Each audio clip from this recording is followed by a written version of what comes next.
It gives me great pleasure to introduce our last speaker before coffee. It's Nigel Cantwell. Nigel is a leading expert in this area. He brings a very unique and important perspective, the child protection perspective, to this topic. He was active throughout the drafting of the 1993 Hague Convention as representative of Defence for Children International and has been the UNICEF delegate to all subsequent meetings of the Hague Special Commission. So without further ado, it gives me great pleasure to introduce and hand the floor over to Nigel Cantwell.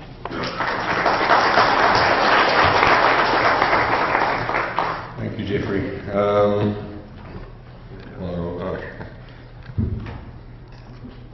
The most important man in the whole building. Thank you, sir. Very well. Thanks very much indeed to the organisers for giving me this opportunity to talk with you. What I want to do is to look at what I consider to be two major issues of ground that we have lost during our attempts to regulate inter-country adoption, and that ground is, to my mind, very dangerous in terms of the protection of children's rights. Oh dear, I messed it. That's better. But what we usually do when we're talking about problems in inter-country adoption, we usually look at a lot of the problems that come from illegal acts by individuals or criminal groups or whatever. But those acts that are recognised as illegal and are therefore more or less effectively combated. What my problem is in inter-country adoption is twofold, essentially. The first is that there are so many practices, laws, systems which exist now in Hague countries, in Hague compliant countries, which are still militating in favour of practices that go against the rights of the child. They jeopardise the rights of the child. And these are practices that are systemic, and we therefore have to take a very different approach to them to those that are individual illegal acts. The second is that we've gone absolutely mad, supported by international legislation, regrettably, but we have gone mad on best interests. It has taken over our approach to children's issues in such a way that it is almost, in some ways, more important than the human rights of the child in total. And I'd like to hopefully have the time to explain a little more of my thinking behind that and how dangerous it is, in particular, in relation to inter-country adoption. So those are the two aspects of the lost ground that I want to look at. I'll deal with the first of the systemic issues because it's the most obvious in terms of money matters. I mean, it's the most obvious because we always associate problems or the main problems in inter-country adoption with financial issues. But what we don't associate them so much with are precisely the authorised financial transactions, financial inputs, if you wish, into the process that therefore continue to this day. And one of the indications of how important this is lies in the fact that the Hague Permanent Bureau now has on its website, you may have seen, a note which is quite a high-level document in diplomatic terms, a note on the financial aspects of inter-country adoption, which was based on discussions of an expert group in particular in 2012, and which has been up on the website for a few months now. It demonstrates that this is still a really important matter in terms of inter-country adoption. And I have three main problems that I just want to draw to your attention at this point in relation to financial aspects. The first is the question of development aid as part of a package in an intercountry adoption program. All right, I can see. I'd love to hear the logic. Anybody who can point to me. I can see absolutely no logic whatsoever based on the rights of the child for requiring development aid in exchange for the right to adopt a child. And I can see no logic whatsoever in anybody accepting to provide development aid in order to have the right to adopt a child. It's completely the wrong way round, and it just doesn't stand up, for me, on any rights-based logic. It's even worse when prospective adoptive parents are required to provide that aid, because they're so obviously so deeply involved in the intercountry adoption process that it is, to my mind, impossible, however one might want to do it in a theoretical manner, it is impossible to provide the divorce between the intercountry adoption process and the provision of assistance that is required in particular through Special Commission recommendations. And take the example, this is absolutely prohibited in Sweden, all right?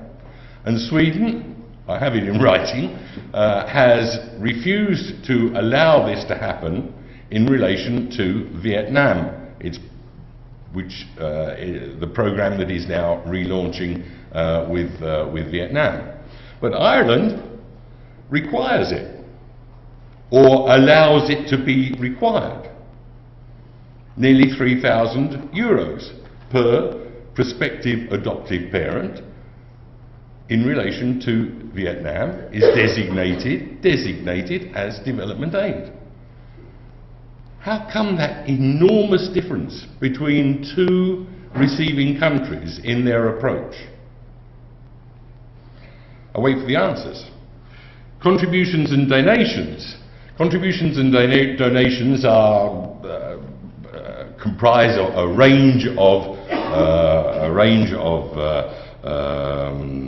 monetary transfers, more or less formalised. But what they very often do is to promote the continuing services provided by orphanages. Of course, we all want to see the disappearance of orphanages, and that's why there is very often a belief that by adopting children from certain countries we will be reducing the orphanage population. At the same time, we are allowing and even encouraging donations that will help that orphanage or residential care system thrive. Not much logic there either. Administrative fees. Those that are imposed by, I'm thinking here, those that are imposed by countries of origin. We often hear that, you know, countries of origin are imposing fees of only 200 or 300 euros, and there is great surprise as to why then in that case the cost of adopting a child from said country runs into the several thousands. But my concern is that the way these fees are set by many countries of origin is just so completely unrealistic or arbitrary that it bears no resemblance whatsoever other than to some kind of development aid or contribution under the guise of an administrative fee. I was in a West African country recently helping to, or contributing to the development of new regulations, etc., in that country on inter-country adoption. And it came to administrative fees, and they said, oh, well, I think that we'll charge something like $10,000. So I said, we said that we were a team, on what basis? Well, you know, it's a nice sum, you know. And they wouldn't come down under $5,000. They wouldn't come down under $5,000. We'll see if when things start moving again, we'll see if that sum is maintained. But it is simply a sum that is linked to the number of, I mean, it's an amount that is related to one adoption, and therefore you can see why there might be an increase or a larger number than required of adoptions from that country with such sums being requested. That doesn't make sense on a child rights plane either. Pressure, we know about pressure, so I'm not going to go into detail about it, but I do want to highlight two or three things. One is that pressure on countries to open up or develop their adoptions, inter-country adoptions, inevitably leads to disaster in the end. We've seen it so often, and probably the latest example of this is the Democratic Republic of Congo, where figures shot up from 0 to 400, 500 within three years, and now it's closed completely. It's a short-term taking advantage of naivety and weakness, vulnerability, that will inevitably end in the country program being suspended or closed completely.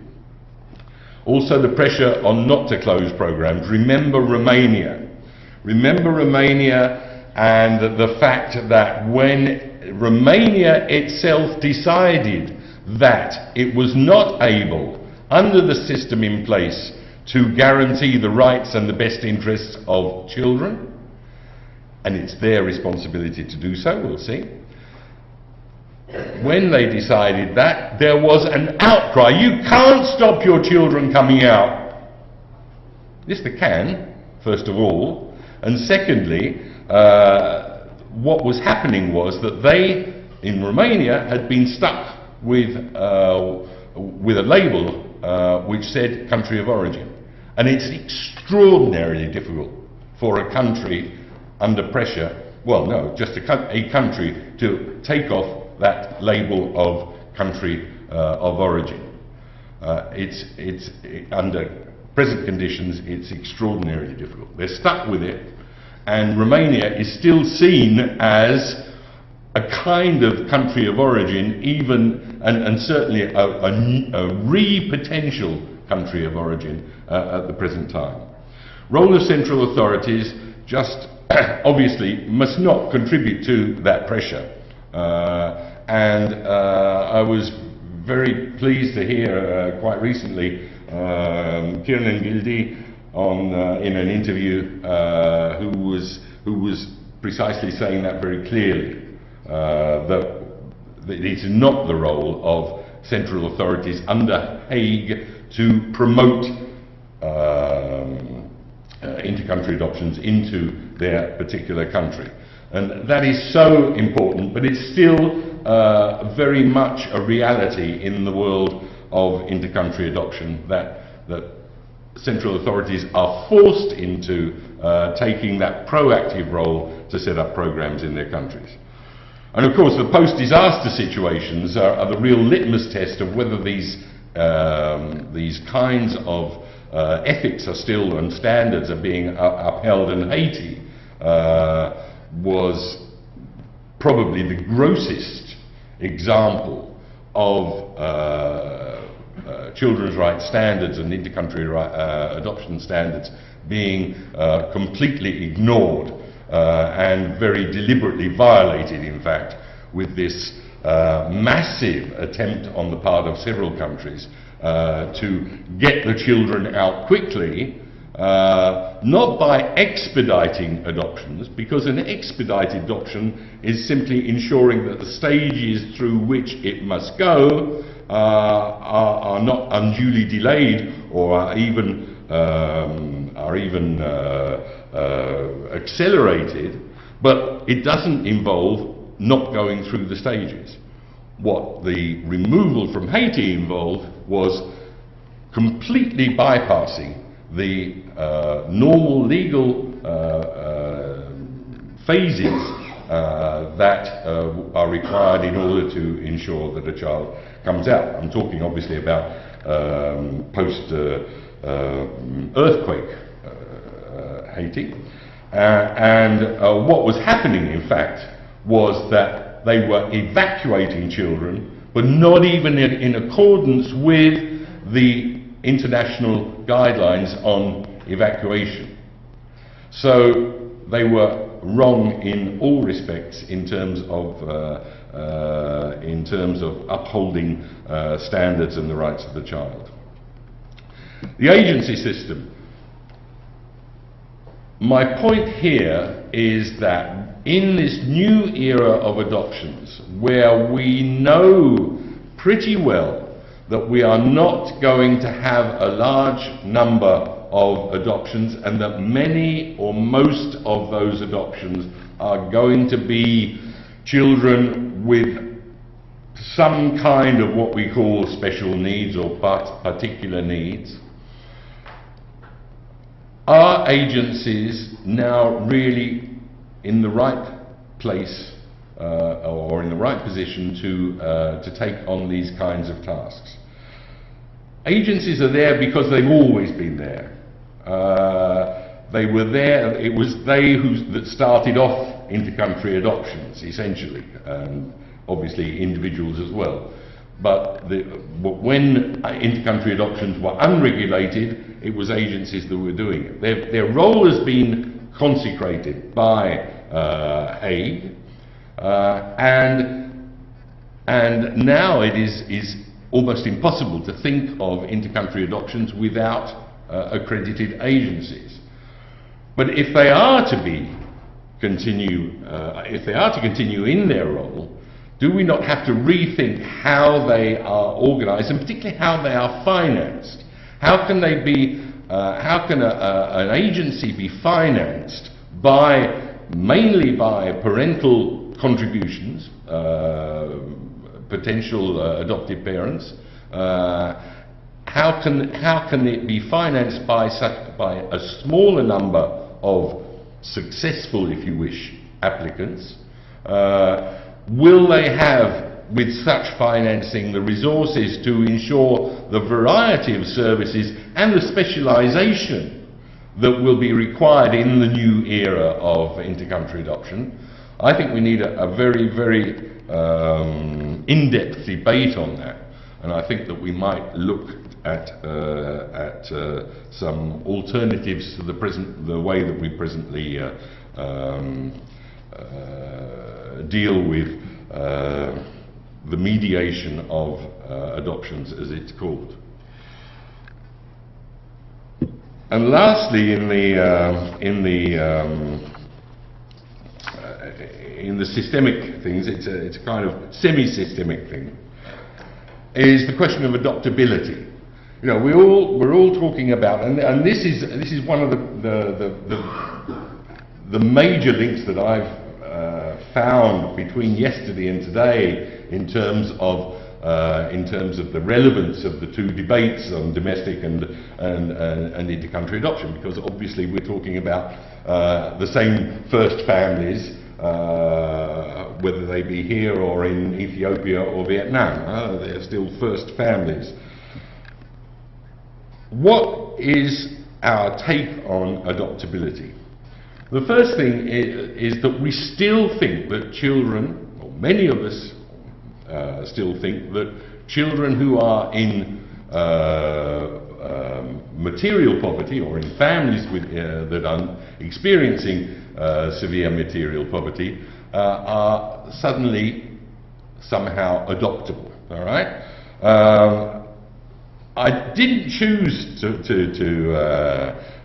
take this document on from the Irish Law Reform Commission website, but I came across it when I was looking for something else, and it says basically that this was something produced in 2008, as you can see, and that inter-country adoption is more accessible than domestic adoption in Ireland because a child is generally available for adoption in an inter-country context. Such is the extent of deprivation in many countries, which is basically saying kids are available because there's poverty. All right. If you look at the 2009 guidelines for the alternative care of children adopted by the UN General Assembly, this is the first time, as far as I know, in an international text, in a global and approved text, that the issue of poverty has been brought up in terms of whether or not it justifies removal of a child or even accepting a child into care from a family on the sole grounds of financial or material poverty. And it doesn't. The guidelines say that it can never be the only justification for receiving a child into alternative care. And it seems to me that that principle is not just a principle for alternative care. Anyway, alternative care obviously often leads on to, or may lead on to adoption, whether it be domestic or inter-country. It's not just applicable to alternative care, it's applicable very much to adoption. We must get away from, and we must get a message out to those who believe that poverty is somehow or can be the justifying factor for declaring a child adoptable. And then just a little anecdotal one, because I find it so interesting to see why children are declared adoptable in different countries. And one of the things is simply national law. The reason why a child is declared adoptable depends on how easy it is under national law to do it one way or another. So in Guatemala, for example, virtually all the children who were coming out, and they were many thousands a year, virtually all of the children who were coming out were relinquished by basically the mother, i.e. there was a consent form from the mother, and this was because if you tried to get a child declared abandoned, you had to go through the relinquishment didn't have to go through the courts. If you tried to get a child declared abandoned, the case had to go through the courts, and it took a very long time, and virtually no one was prepared to say that to try to get a child recognised as abandoned. So what happened at the start, at least, was that, of course, consent forms were being completely falsified, and that led in the end to ADN, what do we call it, DNA or ADN? DNA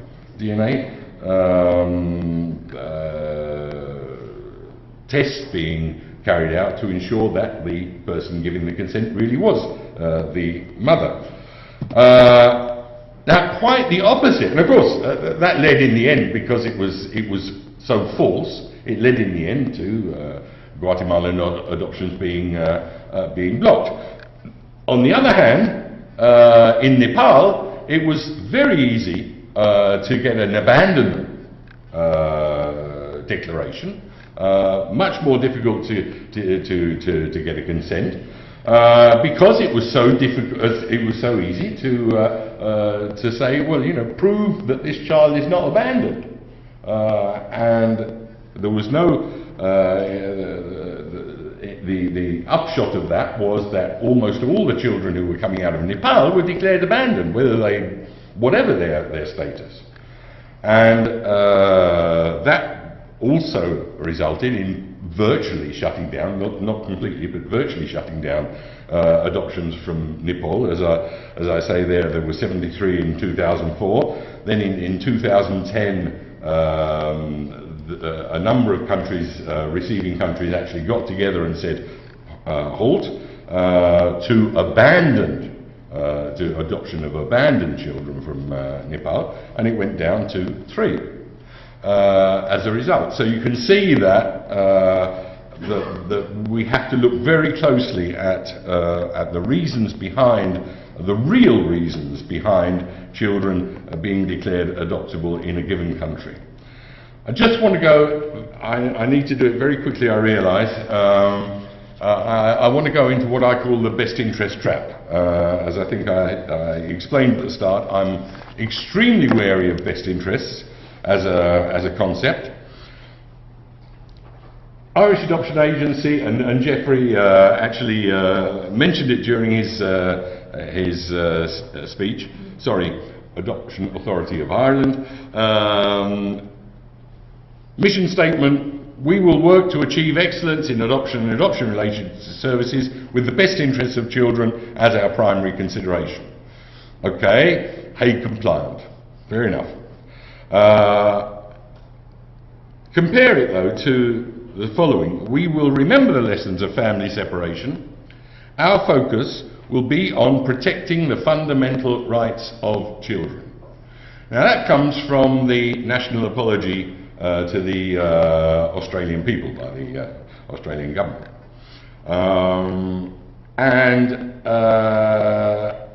It's absolutely noticeable when you read the national apology that there is no mention of best interests of the child. Quite probably because that principle, that concept before, was the one that was used to justify family separation. And the focus is very deliberate now on protecting the fundamental rights of the child. That's not a criticism of those who will point to the best interests of the children, but it's to relativize those best interests in terms of human rights. And I want to do that, first of all, by pointing out to you very clearly, and I think it's so essential because we're all gooey about kids, all right?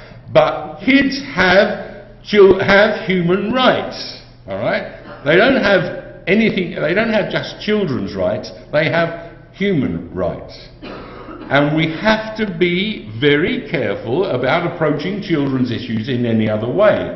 Now, the best interests concept is used only in human rights law in relation to children. It doesn't figure in humanitarian law, it doesn't figure in refugee law, and it only figures again in private international law, in other words the Hague Conventions, in relation to children. Why? Why don't we have a best interest principle for everybody? Why don't we have a best interest principle for some people with certain particularly problematic disabilities who might be considered as needing to have their best interests upheld? We don't. There is no mention of best interests in the Convention on the Protection of the Rights of Persons with Disabilities. It's very interesting to see how that legacy of best interests as a pre-human rights of children, at least, a pre-human rights of children concept has been enveloped into the so-called children's rights sphere right now. I can't go into detail, but it's worth having a look at how suddenly, from being a concept in the 1959 Declaration on the Rights of the Child, right, which was the basis for the first Polish proposal for a Convention on the Rights of the Child in 1978, the only mention of best interests, apart from the parents having to take best interests of the child into consideration, but the only official or the only state obligation would be to ensure that the best interests of the child are the paramount consideration in the enactment of laws. All right, so only lawmakers were supposed to take best interests into account. Now, in the CRC, we have in all actions concerning children, whether by public or private social welfare institutions, courts of law, administrative authorities, legislative bodies, the world now has to take the best interest of the child into consideration for just about everything. Now, that is maybe okay, except that the implications of widening those obligations were never ever discussed during the drafting of the Convention on the Rights of the Child. It was a kind of bulldozer thing. Whoops, me too. It was a kind of bulldozer thing that just snowballed along, and it was impossible to bring up arguments to stop it. So I really want to warn you away from too much emphasis on best interests, particularly when it deprives human rights of the role that we should be giving them. So we've left what are we left with? We're left with a concept that deliberately, and I agree, it has to be left very vague, all right, and flexible, yet it's the paramount consideration for adoption, and we don't have a clue what it actually means. We don't know how to determine it, we don't know who's going to determine it, we don't know on what basis we're going to determine it, but it's still going to be the paramount consideration for adoption. It's a general principle designated as a general principle of the Convention on the Rights of the Child, therefore underlying the interpretation of the whole treaty, even though it seemed to be, and I would emphasise this too, counterproductive for the promotion of human rights, for example, in general, for example, the human rights of people, of persons with disabilities. It's seen as a counterproductive argument or approach to ensuring their human rights.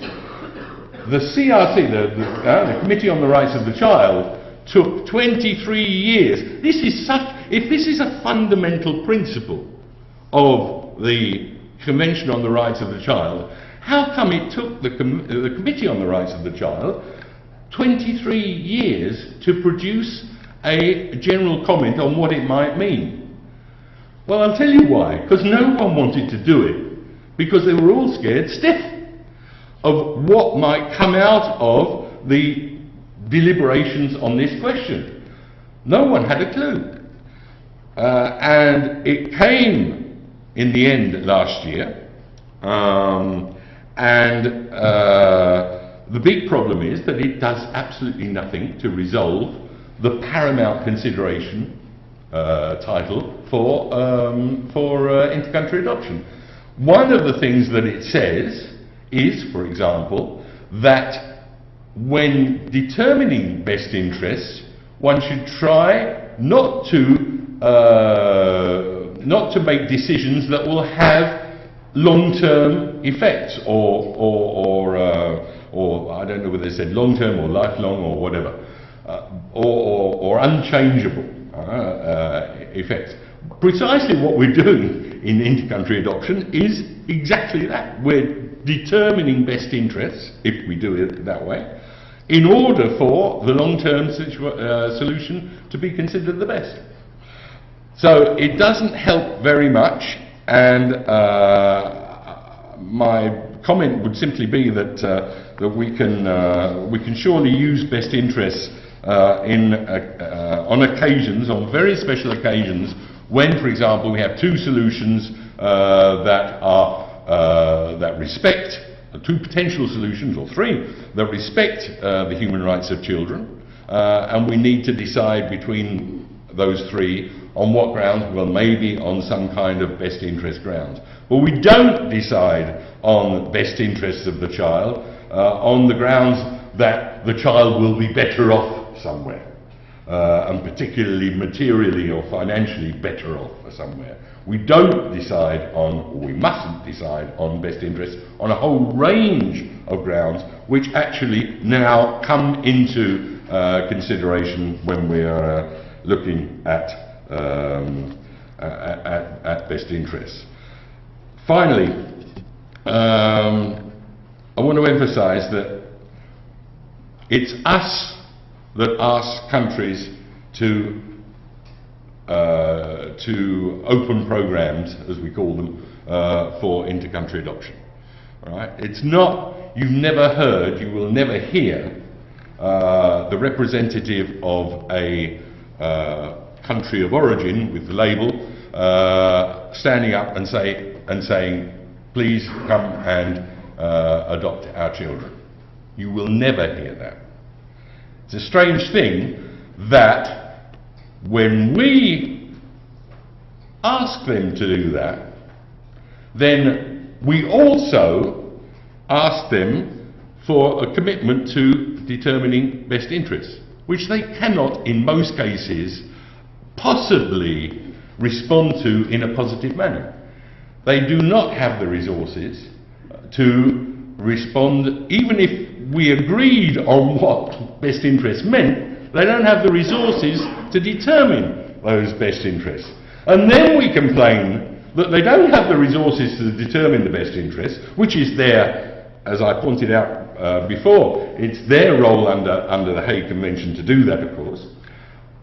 We then complain, and we either install our own determination of best interests in their place, or we shut the country program down, as has happened in Nepal, as happened in Vietnam before. So my point is that we are forcing something on countries that we know in most cases cannot be undertaken in the way that we supposedly would want it to be taken. Secondly, we can't even agree among ourselves as receiving countries what best interests are. If you look at, the varying things, look at Vietnam. Ireland, Sweden, and the USA pulled out of Vietnam. All right, only 3 out of something like 15 countries of receiving countries, which actually took the decision to pull out. Australia decided not to go in the first place. All right, it sent an evaluation mission and decided that the conditions weren't right for it to go in the first place. But Sweden and Denmark carried out a joint mission to determine whether or not they should continue their program with Vietnam. Sweden decided no, on the basis of the same mission. Sweden decided no, and Denmark decided yes. Now, if we can't get best interest as the paramount consideration, it's an enormously important title, the paramount consideration. If we can't get consensus on what that means, I wonder how any person, agency, government body, central authority can possibly say that we are acting in the best interests of the child. I don't get it. Someone explain it to me, very fine. I don't get it. We're also sending, of course, a completely wild message to countries of origin by our reactions to what we determine as being violations of best interests or of rights. Because, if Denmark says you're all right, Vietnam, and then Sweden says no, you're not all right, Vietnam, Vietnam is what? All right? So my message on best interest is let's reflect. It's very difficult for countries to do that on their own, but we need to, I mean, okay, I'm stopping now. That's just basically some responses to, or some continuation of what I said before. But we do need absolutely to initiate moves to consensus on best interest determination, because it is so key in so many ways to what we are trying to do in inter-country adoption, and it's also key to what we're not trying to do through inter-country adoption. Thanks very much.